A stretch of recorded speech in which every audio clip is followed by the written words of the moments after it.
आज 10:30 ते 11:15च्या दरम्यान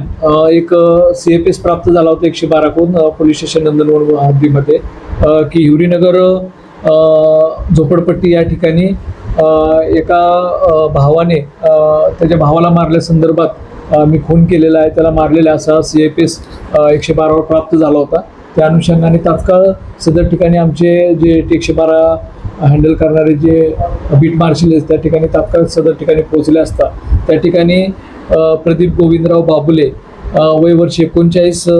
हा त्या ठिकाणी मयत अवस्थेत होता आणि त्याचा भाऊ भगवान गोविंदराव वाघुले ज्यानं त्याला मारहाण केलेली होती तो त्या ठिकाणी होता. पोलिसांनी तात्काळ त्याला ताब्यात घेतलेलं होतं आणि आतापर्यंत झालेल्या तपासामध्ये असं निष्पन्न झालेलं आहे की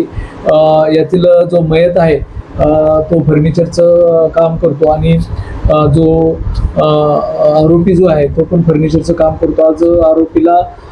जो मयत आहे त्याला 5,500 रुपये मिळालेले होते आणि ते 5,500 रुपये त्याने घरात ठेवले होते आणि तो बाहेर गेला होता. त्यानंतर घरात आल्यानंतर त्याला ते 5,500 रुपये दिसले नाही आणि तो भावाला म्हणत होता की माझे 5,500 रुपये कुठे गेले. त्या अनुषंगाने त्यांचा त्या ठिकाणी शाब्दिक वाद गेला. वादामध्ये जे टॉमी पडलेली होती घरात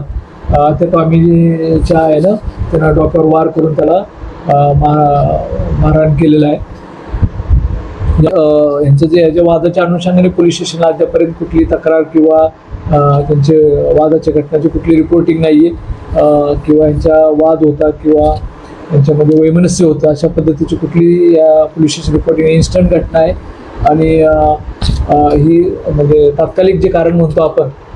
ते कारणामुळे ही घटना घडलेली आहे. या दोघांचे जर रेकॉर्ड पाहिलं तर यांच्यावर कुठली ज्या अगोदरचे हिनियस क्राइम्स वगैरह किंवा असे गुन्हे दाखल नहीं, कौटुंबिक वादातून एक गुन्हा दाखल है तो 2013 में दाखल है. इसमें पुलिस स्टेशन बीट मार्शल जो टीम है वो उन्होंने तत्काल में जाके उसका मतलब ग्रीवेंस पकड़ के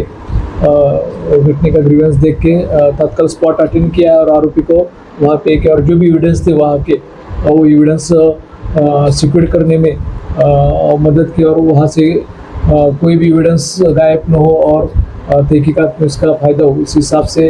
वहाँ पे जाके पूरा घटनास्थल वगैरह उन्होंने सीज किया, लोगों को वगैरह ये किया ठीक तरह से वहाँ का घटनास्थल उन्होंने पैक करके रखा था.